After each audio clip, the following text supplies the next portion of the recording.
மயங்குதல், மதிமயங்கி விட்டான். சீதையை பிரிந்த ராமன் செய்வதறியாமல் புத்தி சுவாதீனம் இழந்து விட்டான். புத்தி சுவாதீனம் இழந்தவன் செய்கிற குற்றம் குற்றமாகாது என்பது இந்திய தண்டனை சட்டம். இந்திய தண்டனை சட்டத்தின் 84ஆம் பிரிவு சொல்லுகிறது, புத்தி மாறாட்டத்தால் மதிமயங்கி ஒருவன் ஆற்றுகிற காரியத்தை அவன் குற்றம் என்று அவன் மீது சுமத்த முடியாது என்பது இந்திய தண்டனை சட்டம் சொல்லுகிற செய்தி. 84ஆம் பிரிவு. இது கம்பனுக்கு தெரியுமோ தெரியாதோ, சட்டம் தெரியாது, அவனுக்கு சமூகம் தெரியும், உளவியல் தெரியும். இந்த மன்னித்தலில் ராமன் என்ற ஒரு குற்றவாளி முற்றிலும் விடுவிக்கப்படுகிறான். ராமனை மன்னித்து ராமனை மனிதனாக்குகிறான். ராமன் அந்த இடத்தில் மனிதனாகிறான், கம்பன் கடவுளாகிறான். வைரமுத்துங்கிற ஒரு தீய சக்தி, சமூக விரோதி எம்பெருமான் ராமனை பற்றி இழிவாக பேசியிருக்கிறான். ஏன்னா எம்பெருமான் ராமன் அந்த மாதிரி பேசின ஒத்தனை மரியாதையாக பேசணும்னு அவசியம் இல்லை. அது யாரும் எதிர்பார்க்க முடியாது. காரணம் என்ன? இந்த நாடே ராமன் நாடு. இந்த மனநோயாளி வைரமுத்துவுக்கு நான் சொல்ல விரும்புகிறேன், கான்ஸ்டியூஷனோட மேன்யூஸ்கிரிப்ட் இருக்கு, கையால் எழுதப்பட்ட அரசியல் சட்டம். அதனுடைய முதல் பக்கத்தில் என்ன இருக்கு? யார் இருக்கார்? மரியாதா புருஷோத்தம் எம்பெருமான் ராமன் படம் தான் இந்தியன் கான்ஸ்டியூஷனில். இப்பயும் நம்ம பார்லிமெண்ட்டுக்கு போகலாம், பார்லிமெண்ட்டில் டேபிளில் பார்க்கலாம். ராமன் படம் தான் கான்ஸ்டியூஷனோட முதல் பக்கத்தில் இருக்கு. ஆனால் இந்த வைரமுத்து எம்பெருமான் ராமனை மனநோயாளின்னு பேசியிருக்கான். எனக்கு புரியுது. ஏன்னா எல்லா இந்த திராவிடியன் ஸ்டாக்கும் ராமனு கண்டா அவங்களுக்கு என்ன 69-70 ஈவேரா யார் படத்தை செருப்பு மாலை போட்டு செருப்பால் அடித்து ஊர்வலம் பண்ணார்? ராமன் படத்தை. ஏன் இவங்களுக்கு ராமன்கிட்ட வழக்கே என்ன தெரியுமா? ராமன் என்று சொன்னால் ஒரு சொல், ஒரு வில், ஒரு இல். அந்த ஒரு இல்லில் இவங்களுக்கு வழக்கு வாக்கியா வரப்பு தராரு. எவனா ஒரு புண்டாட்டியோட இருந்தா தானே. ஒன்றில் இப்போ இந்த ஸ்ரீபெரும்புதூர் இருக்கு. ஸ்ரீபெரும்புதூரில் எம்பி யாரு? டிஆர் பாலு. டிஆர் பாலுவோட அஃபிடவிட் எடுத்து பாருங்க. 24 தேர்தலில் டிஆர் பாலு போட்டிருக்கிற அஃபிடவிட்ல முத பொண்டாட்டிக்கான சொத்துக்கள் பேன் கார்டு, 2வது பொண்டாட்டிக்கான சொத்து pan card. It's a crime. இப்போ இந்த பாரத தேசத்தில் அந்த இருக்கிற அனாமலி இருக்கக்கூடாதுன்னு சொல்கிறோம். ஏன்னா ஒரு மதத்தை சேர்ந்தவன் 4 கல்யாணம் பண்ணிக்கலாம், இன்னொரு மதத்தை சேர்ந்தவன் 2வது பண்ணிண்டா குற்றம் அப்படின்னு இருக்கிறது. It's an anomaly. It has to be removed. அது பொது சிவில் சட்டம் வரும்பொழுது ரிமூவ் பண்ணிடலாம். ஆனால் இந்த வைரமுத்து யாரு? மீ டூ குற்றவாளி.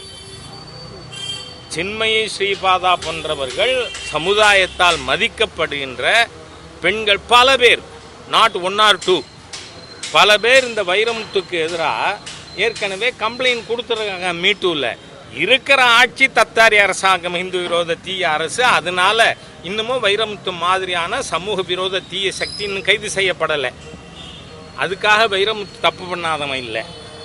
ஆகவே எம்பெருமான் ராமன் எனக்கு பெரிய வருத்தமே ஜெகத் ரட்சகன் போன்றவர்கள். உங்களுக்கு பெருமாள் பக்தி இருக்கான்னு கேட்கிறேன் நான். ஜெகத் ரட்சகனுக்கு அந்த இடத்துல யூ ஷுட் அப்ஜெக்டட். நிறுத்துறா, எம்பெருமான் ராமனை பேசக்கூடாது. இல்லைன்னா இவர் என்ன வைஷ்ணவர்? இவர் என்ன பெருமாள் பக்தி இருக்கிறவர்? ஆகவே இந்த வைரமுத்துங்கிற தீய சக்தி ஹிந்து விரோதி, சமூக விரோதி. பெண்களை கண்டால் இந்த ஆளுக்கு மனநோய். அப்ப மனநோயாளி யாரு? வைரமுத்து மனநோயாளி. பெண்களை கண்டா அவங்களுக்கு அர்ப்பணிக்கணும். சுவாமி விவேகானந்தர் சொல்றாரு, சகோதரியை தவிர, அம்மாவை தவிர இருக்கிற எல்லாரையும் தாயாக நினைக்கின்ற கலாச்சாரம் எங்களோடது. ஆனா நீ காமமுத்துவா இருக்கியே, உன் மீது இவ்வளவு குற்றச்சாட்டு இருக்கே, அந்த தீய சக்தி காம வெறி கொண்ட வைரமுத்துவை ஏன் இன்னும் கைது பண்ணல இந்த ஹிந்து விரோத தீய ஸ்டாலின் அரசாங்கம்? It is to be removed. 26 மே மாதம் இறுதியில் இந்த தீய சக்தி வைரமுத்து கைது செய்யப்படுவான். ஏன்னா ஆண்டாள் நாச்சியாரை பேசினான். நீங்கள் பாருங்கள், எத்தனை கோடிக்கணக்கான மக்களை துன்புறுத்துறவன் மனசால இந்த வைரமுத்துங்கிறதுக்கு ஒரு எக்ஸாம்பிள் சொல்கிறேன். நான் ஆண்டாள் நாச்சியாரை வைரமுத்து பேசின 4 நாளில் எனக்கு சென்னையிலேருந்து பார்த்தசாரதின்னு ஒரு நண்பர், அவர் ஃபோன் பண்ணி, சார் நீங்கள் மதுரை வரைக்கும் போய் டாக்டர் விஜயலட்சுமி நவநீத கிருஷ்ணன் அவங்கள நீங்கள் போய் பார்க்கலாமா?